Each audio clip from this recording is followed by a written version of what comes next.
매주마다 교체하다가 이제 격주제로 하니까 조금 헷갈리기 시작하죠. 자, 오늘 시편 32장 7절부터 보겠습니다. 32장은 이제 유대인들이 이야기하기를 1년에 딱 한 번 이 노래를 한다고 합니다. 평상시에도 하겠지만은 그 한 번이 언제냐? 대속제일 7월 10일, 종교력으로 7월 10일 날 이 시편 32장을 노래한다고 합니다. 이것은 이제 지난 시간에도 제가 말씀을 드렸듯이 죄사함에 대해서 말씀을 하는데, 그 죄사함에 대한 그 허물의 사함을 용서받은 그 죄를 인정하지 않을 자에 대한 행보에 대해서 노래하면서, 그 죄사함이 그 가운데 머무르는 것이 아니라 참된 죄사함이 어디까지 확장되어 가는가 하는 것을 이제 시편 32편에서 볼 수가 있습니다. 그래서 오늘날도 뭐 죄사함 받은 기쁨을 얘기하면서 지금 우리가 보게 될 이 6절부터 있는 말씀, 7절부터 있는 말씀에 대해서 제대로 이러한 삶이 삶 가운데 적용이 되지 않는다면은 그 죄사함에 대해서 우리는 의심을 하게 될 것입니다. 자, 6절에는 그 경건한 자는 주께 기도할 것이다 하면서, 그 앞에서 제가 그 회개에 대해서 말하면서 율법적 회개와 복음적 회개, 한 번 하는 율법적 회개와 그 복음적 회개가 끊임없이 계속 지속되어야 된다는 것을 이제 말씀을 드렸고, 그리고 경건하다는 것은 정말 하나님을 경외하는 자고, 그러한 자는 이제 기도를 하게 되어 있습니다. 그리고 하나님께서 그러한 기도를 응답하신다는 것, 그리고 이미 죄 용서함을 받았기 때문에 하나님 앞에 이런 기도하는 그러한 모습을 보게 됩니다. 그래서 죄 사함을 받았다고 하면서 어떠한 기도하는 마음, 그것은 하나님을 의뢰하는 마음이고, 그 앞에 무릎 꿇는 마음이고, 자기의 생각을 내려놓는 것이고, 잠잠히 하나님을 기다리는 마음입니다. 이것이 없다면은 또 우리는 그 죄사함이 진실한가 하고 의심을 하게 되죠. 자, 이제 7절을 읽겠습니다. 7절, 32장 7절 시작. 주는 나의 시터이오니 하나님께서 나를 보호하시고 구원의 노래로 나를 부르시리이다. 주님은 나의 은신처다, 피난처다. 그 환난 날에 나를 두르시고 지켜 보호하실 것이다. 이것은 하나님께 피하는 자, 정말 누가 그분께 피하느냐? 계시로 보면은 그 끔찍한 심판이, 하나님의 심판이 내려지는데, 사람들이 그런 끔찍한 하나님의 진노의 심판을 받으면서도 하나님께 이를 악물면서 회개하지 않고, 오히려 그 산과 바위가 자기를 덮어서 하나님의 심판에서 자기를 막아달라고 하는 이러한 그 모습을 보게 됩니다. 그래서 진정으로 그 하나님의 사랑과 용서를 받은 자의 모습은 정말 하나님께 피하는 것입니다. 그분께 피하지 않고서 내가 하나님을 믿는다고 하면서 여전히 자기가 주인이 되고, 여전히 자기의 그 생활 방식과 자기의 그 가치관, 그리고 자기의 그 주장, 뜻을 버리지 않는 자는 정말 주님께 피하지 않는 것입니다. 우리가 주님께 피할 때 그분이 우리를 반드시 구원해 주시고 우리를 보호해 주십니다. 요한복음 6장 37절 말씀에 보면은, 아버지께서 내게 주시는 자는 다 내게로 올 것이요 내게 오는 자는 내가 결코 그를 내쫓지 아니하리라 라고 말씀했습니다. 이것은 참 놀라운데, 우선은 아버지께서 내게 주시는 자가 내게 올 것이다 하면서 하나님의 주권에 대해서 말씀하고, 그 다음 구절에는 내게 오는 자는 내가 결코 내쫓지 아니하리라 라고 하면서 우리가 주님께 나갈 때 결코 내어 쫓김을 당하지 않는다는 것. 이것은 참 복된 것입니다. 이것이 그분을 신뢰하는 것입니다. 그리고 이러한 신뢰는 욥을 통해서 절정에 달합니다. 욥은 결코 하나님을 신뢰할 수 없는 상황 가운데 내몰렸습니다. 어떤 누구도 그런 욥의 시련에 정말 100분의 1만 받더라도 당장 하나님을 원망하면서 떠나갈 것이 우리 인생입니다. 그런데 욥은 모든 걸 다 잃어버렸습니다. 7명의 아들과 3명의 딸도 죽었습니다. 그 많은 재산들이 순식간에 날아가 버렸습니다. 그 많은 종들도 침략을 당해서 다 죽었습니다. 그리고 그는 온몸에 병이 들어서 그 고통이 끝나지 않습니다.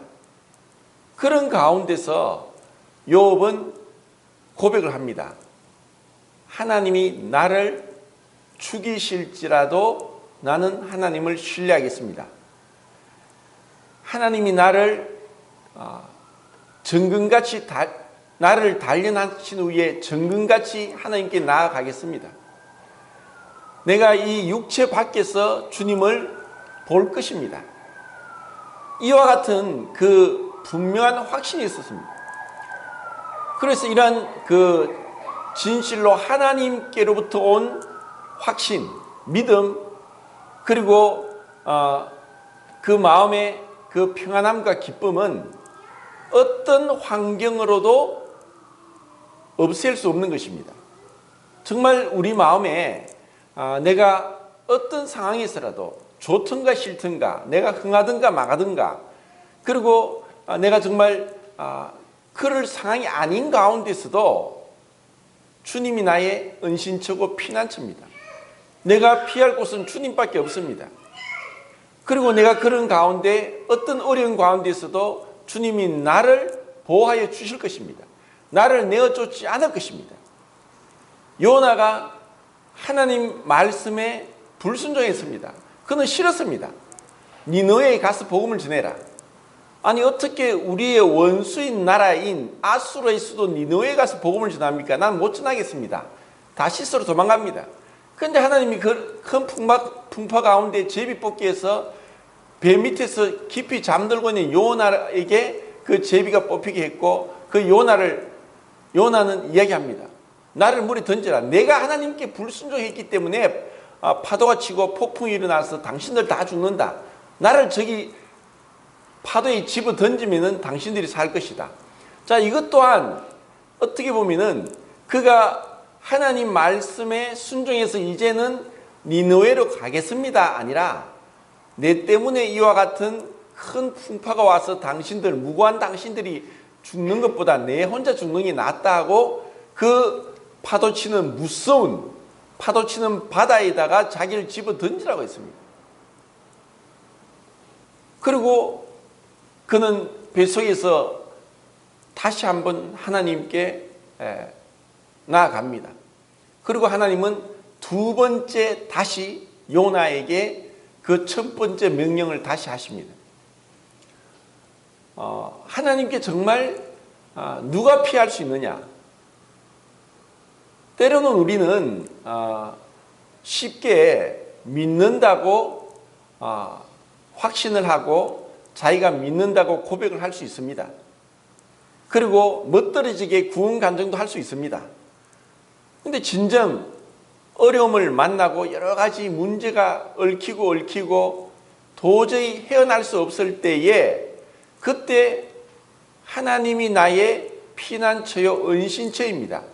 내가 하나님께 피할 때 그분이 나를 지켜보아하실 것입니다 하고 하나님께 나아가는 자가 진실로 하나님께로부터 난 자입니다. 우리는 그렇게 큰 어려움을 당하지 않았고 평범하게 문제없이 왔기 때문에 이런 상황 가운데서 주님은 나의 피난처다, 은신처다라고 하는 고백을 하지 않을 수 있는지 모릅니다.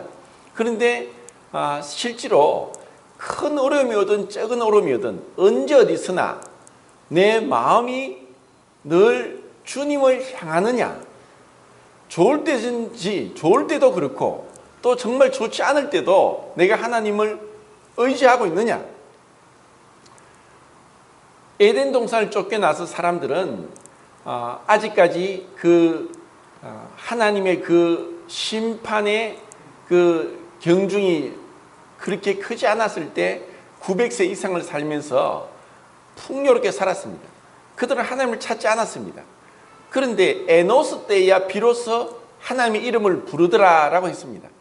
에노스의 뜻은 죽어야 할 자라는 뜻입니다.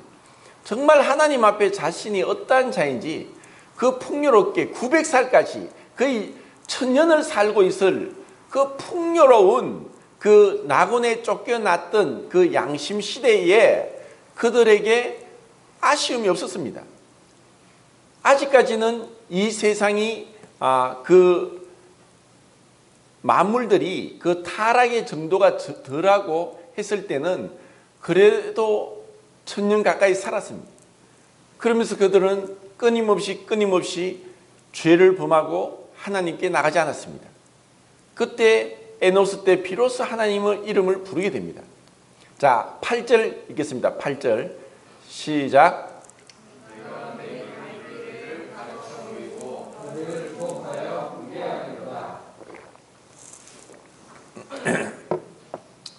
여기서 우리는 그 두 가지로 이제 이 말씀을 해석을 할 수 있는데, 내가 너희 갈 길을 가르쳐 보이고 너를 훈계하겠다 하는 이 내가 누구인지.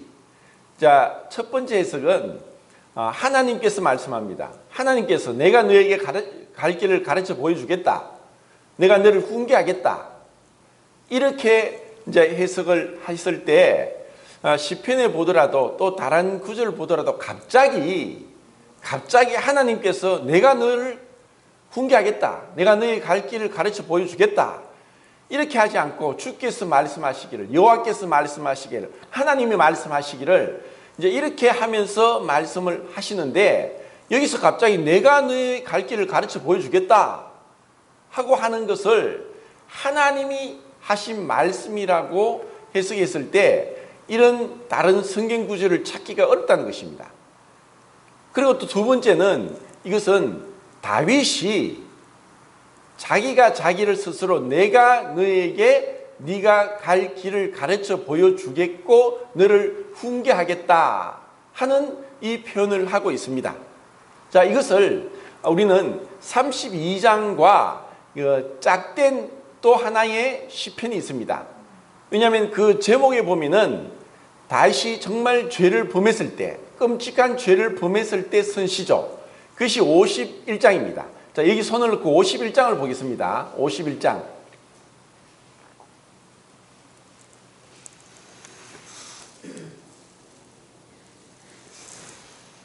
12절, 13절 읽겠습니다. 12절, 13절. 시작. 주의 구원의 즐거움을 내게 주셔보고 자원하신 주님을 주사 아뢰를 주소서.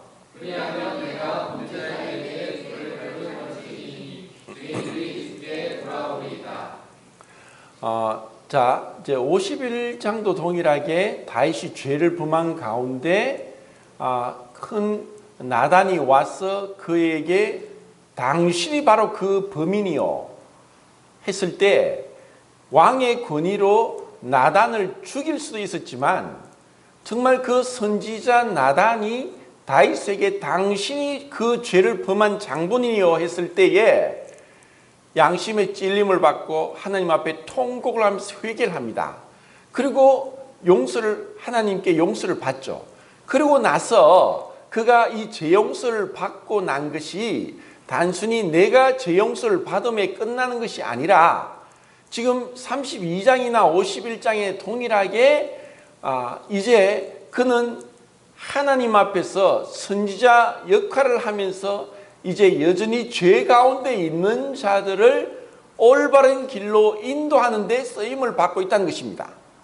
그래서 우리가 진정으로 하나님의 큰 용서를 받았다, 죄사함을 받았다 했을 때에 우리는 어떠한 삶을 사느냐? 바로 이것처럼 우리는 올바른 길로 인도하기 위해서 죄악 가운데서 하나님의 심판을 향하여 달려가는 자들에게 당신이 그렇게 살다가 지옥 갑니다. 심판받습니다. 돌이키시오. 하나님 앞에로 나오십시오. 하는 그러한 그 선지자 역할을 해야 된다는 것입니다. 그래서 우리 그리스도인이 그 안디옥에서 처음으로 그리스도인이라는 이름을 받게 되는데 그것은 그리스도와 연합된 자라는 뜻입니다. 그리스도가 어떤 뜻입니까? 선지자, 제사장, 왕의 역할을 합니다. 우리가 하나님을 앞에서는 제사장으로서의 그 예배를 드린 자이고 선지자는 세상 사람들에게 갈 길을 가르쳐 보이는 자가 그리스도인입니다. 그리고 하나님 앞에서 왕의 자녀로서 권위를 갖고 하나님 앞에 왕된 자녀답게 하나님을 닮는 자, 그리스도를 닮는 자로 그 마다들의 형상을 본받게 하기 위해서 그 마다들을 따라서 영광에 들어가게 하는 그 영광스러운 자로서 우리가 부름을 받았다는 것을 깨닫는 것입니다. 그래서 여기서 제가 말씀드린 두 번째 해석으로 다윗이 스스로 말하기를 이제 그가 허물의 용서함을 받았고 그 죄의 가리우심을 받았고 죄사함을 받은 자로서 이제 기쁨 가운데 구원의 기쁨만 자기 스스로 기쁨을 가지고 있는데 그치는 것이 아니라 정말 하나님 앞에서 이제 어두운 가운데 있는 자, 죄악 가운데 있는 자, 여전히 그 하나님의 진노 아래 머물러 있는 자를 향해서 그들을 옳은 길로 인도하는데 그가 이제 쓰임을 받고 있다는 것입니다. 이것이 진정으로 죄사함을 받은 자입니다. 그런데 자기가 죄사함을 받았다고 하면서 여전히 죄 가운데 행하고 죄를 물마신 같이 하면서 죄를 혐오하지 않고 하나님을 경외하지 않는다는 것은 분명히 거짓된 것입니다. 자, 다시 이제 돌아와서 9절을 읽겠습니다. 9절. 32장 9절입니다. 시작. 너희는 무지한 말이나 모세같이 기만하였다. 그것들은 너희가 그대로 사특하지 아니하면 너희에게 가까이 가지 아니하리로다. 자, 이제 내가 너를 지도하고 훈계하겠는데 무지한 말이나 노새같이 하지 마라. 제갈과 그 멍에로 너희를 끌어당겨야지 그들이 이끌어오는데 너희들은 순종하는 자녀같이 하나님께 나와라. 결국 우리에게 믿음을 통해서 구원을 받게 한 것은 믿음은 뿌리입니다. 그래서 그 뿌리의 열매는 순종입니다. 결국 믿는다고 하면서 순종하지 않는 것은 거짓입니다. 거짓 믿음이고 죽은 믿음입니다. 그렇기 때문에 믿음으로 은혜를 받고 용서를 받고 구원을 받았다면 순종하는 자가 되는 것입니다. 근데 여전히 이 세상 사람을 믿지 않는 자를 뭐라고 합니까? 요한복음 3장 36절이죠. 아들을 믿는 자는 영생이 있고 믿지 않고 불순종하는 자들은 그 하나님의 진노 아래 머물러 있다. 믿음에 대한 반대는 불순종입니다. 그리고 지금도 공중의 권세 잡은 자 아래에서 역사하는 자의 그 권세 아래에 있는 자들을 불순종의 자녀라고 했습니다. 이러한 자들은 말이나 노새처럼 이 강제로 이렇게 이끌어야 됩니다. 자, 이런 자들을 이제 여기 손을 넣고 잠언 26장을 보겠습니다. 잠언 26장.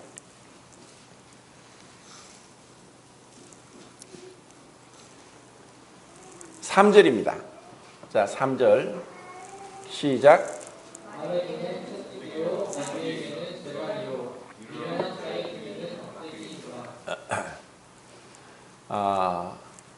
뭐 채찍이나 재갈이나 채찍은 말이나 또 뭐 노새나 미련한 자에게는 몽둥이다. 또 말이나 또 뭐 노새에게는 채찍이고 또 재갈이다. 이렇게 말씀하시는 것을 볼 때 이것은 구원받지 않은, 우리도 구원받지 않았을 때에는 마치 이와 이처럼 미련하고 어리석고 고집스럽고 또 자기 중심적이고 불순종하는 자였습니다. 근데 우리를 구원하신 것은, 죄 사함을 주신 것은 우리에게 순종하게 하기 위한 것입니다.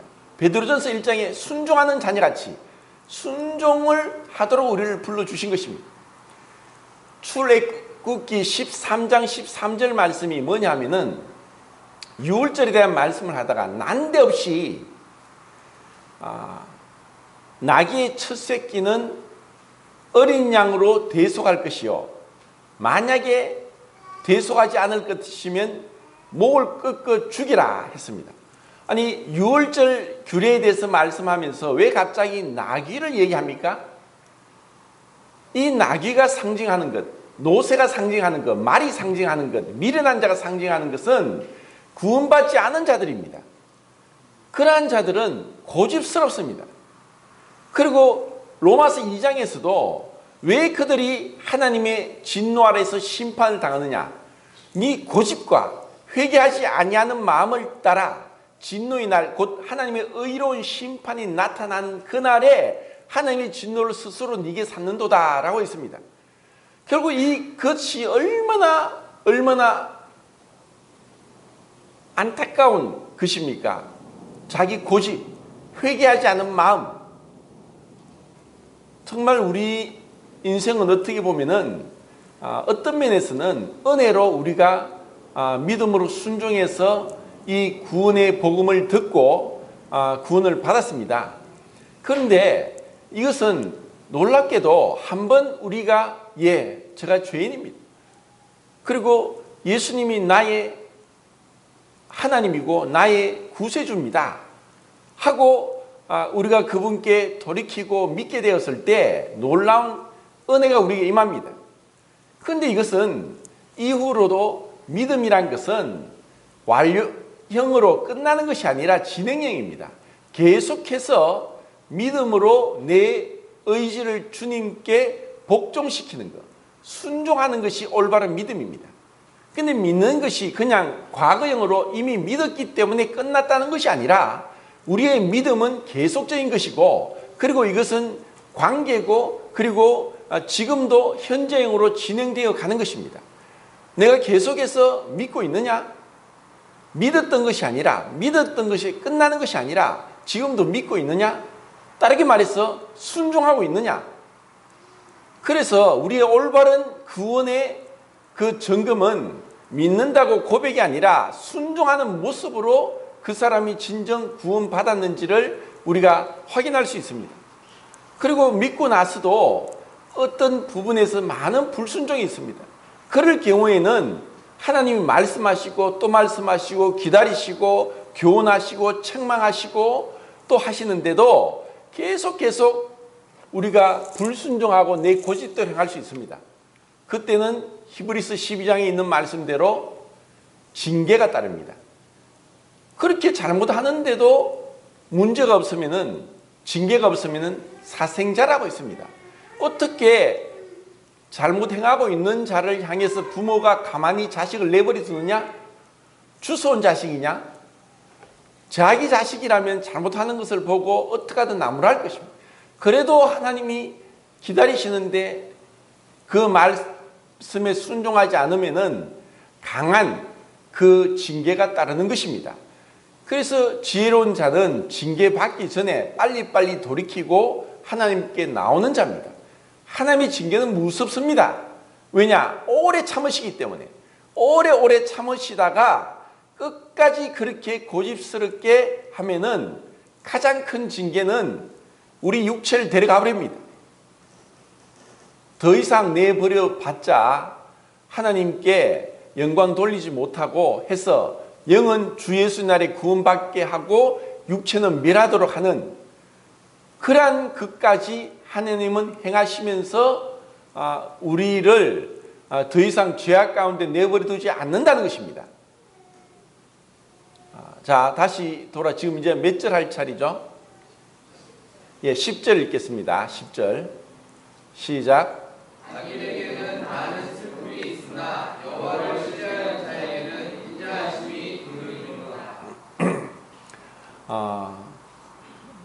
악인과 여호와를 신뢰하는 자, 이렇게 이제 구분이 되죠. 악인에게는 슬픔이 있다. 고린도 후서 7장 10절 말씀이 뭐냐면은, 누가 알고 있습니까? 하나님의 뜻대로 하는 근심은 후회할 것이 없는 구원에 이르게 하는 회개를 이루는 것이요, 세상 근심은 사망을 이룬다 라고 했습니다. 자, 그 환난과 근심, 슬픔 누구에게 있습니까?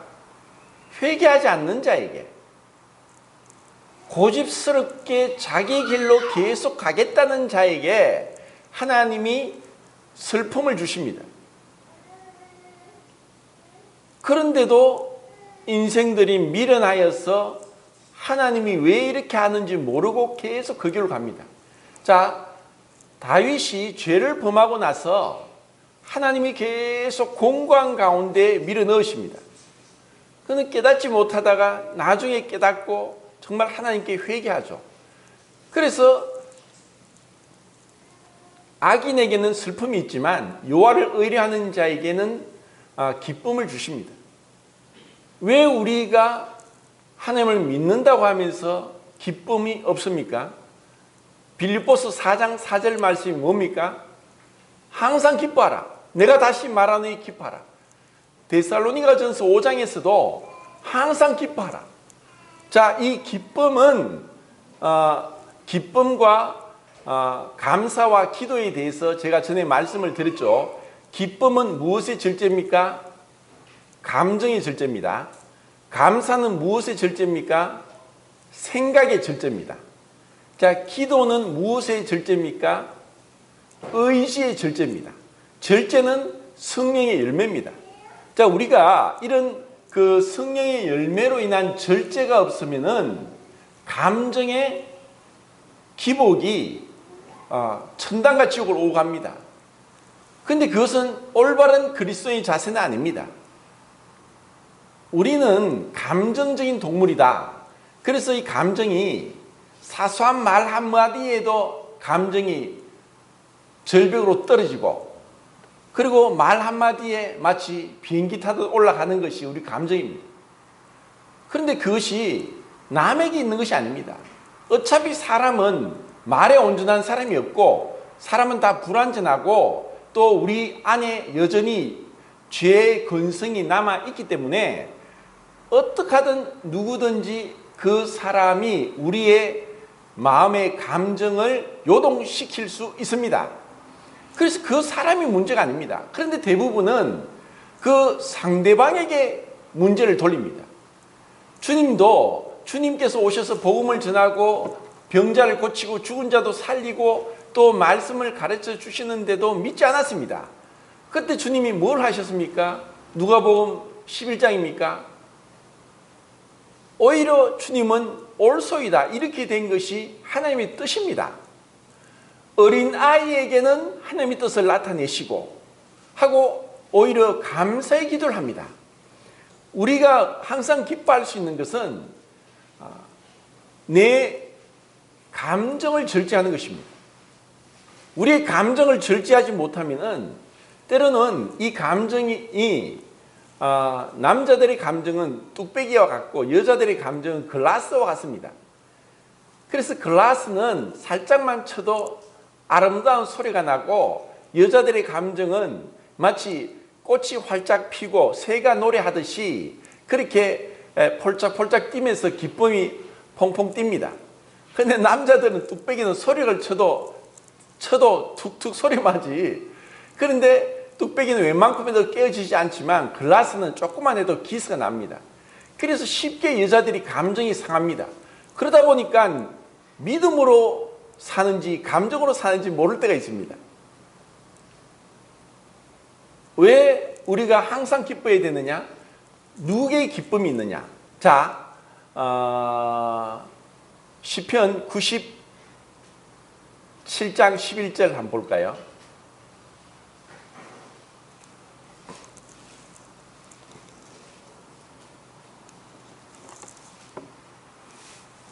시작.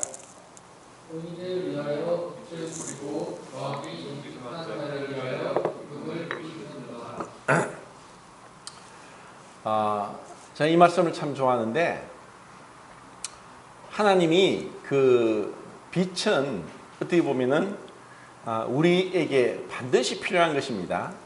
빛의 반대는 어둠이죠. 의로운 자에게 빛을 뿌린다. 마음이 정직한 자의 기쁨을 뿌린다. 하나님께서 우리에게 빛을 주시고 기쁨을 주시지 않으면은 우리는 어두운 가운데 행합니다. 그리고 우리의 기쁨이 없다는 것은 참 슬픈 인생입니다. 그럼 우리가 무엇으로 기뻐합니까? 마음이 정직한 자는 기쁨이 올 것이다. 다시 이제 32장으로 돌아오겠습니다. 32장 11절 시작.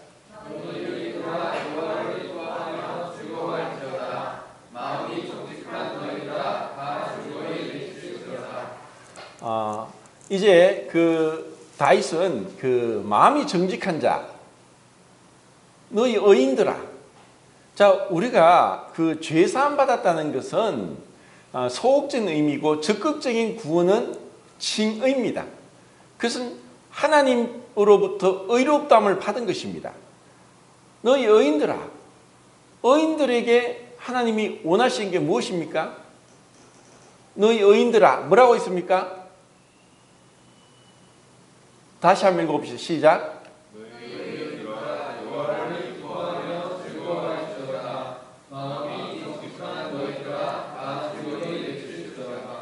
자, 무엇을 기뻐하냐? 하나님을 기뻐해라. 하나님을 기뻐해라. 느헤미야도 여호와를 기뻐하는 게 너희 힘이다. 정말 우리가 하나님과 의인이란 것은 하나님과 올바른 관계에 놓여졌다는 것입니다.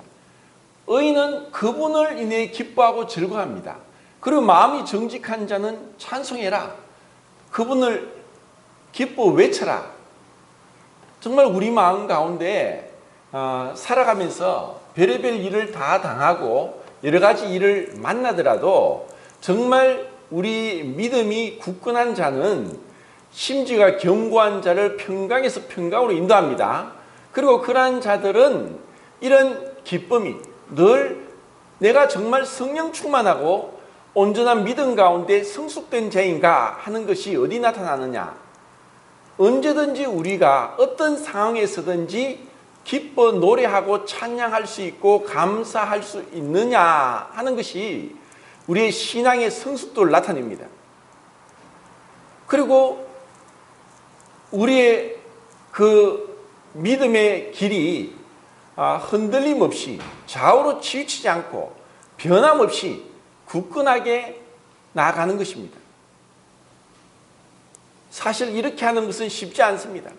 왜냐하면 누구나가 다 우리는 불확실한 미래 가운데 어떤 일을 닥칠지 모르고 그리고 우리가 육체를 가지고 있기 때문에 때로는 우리의 육체의 질병이 오고 또 아니면은 그 경제적인 큰 어려움을 겪게 되고 또 인간관계에서 많은 문제가 있을 수 있고 그리고 환경이 말도 안 되게 그냥 캄캄한 터널이 언제 끝날지 모르는 그런 환경 가운데 갈 수도 있을 것이지만 그럴 때도 우리가 하나님 앞에 받은 그 은혜를 인해서 나를 죄 용서하시고 의롭다 하시고 그리고 나를 온전케 하시고 하신 그 주님을 생각할 때 기쁨이 넘치고 그리고 정말 주님 앞에 이 어두운 가운데 있는 자들을 올바른 대로 인도하는데 우리가 선지자 역할을 할 수 있도록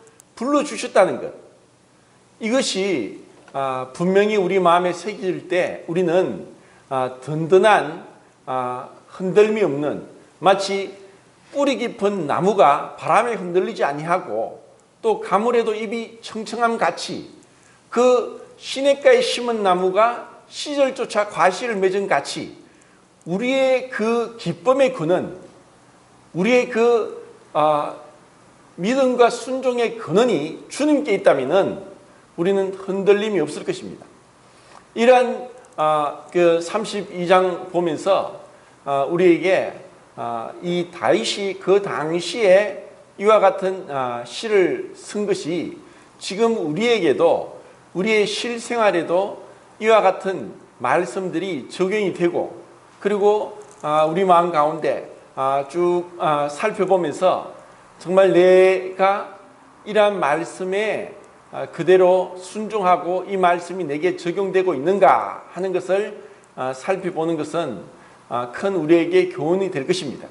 그리고 우리가 이런 신앙생활을 하면서 때로는 환경을 인해서 또 다른 사람을 인해서 흔들릴 수 있는데 그런 것에 아랑곳하지 않고 우리의 시선이 믿음의 주요 온전케 하시는 그 주님을 향하여 있다면은 우리는 항상 기뻐할 수 있을 것이고 범사에 감사할 수 있을 것이고 그리고 쉬지 않고 기도할 수 있을 것입니다.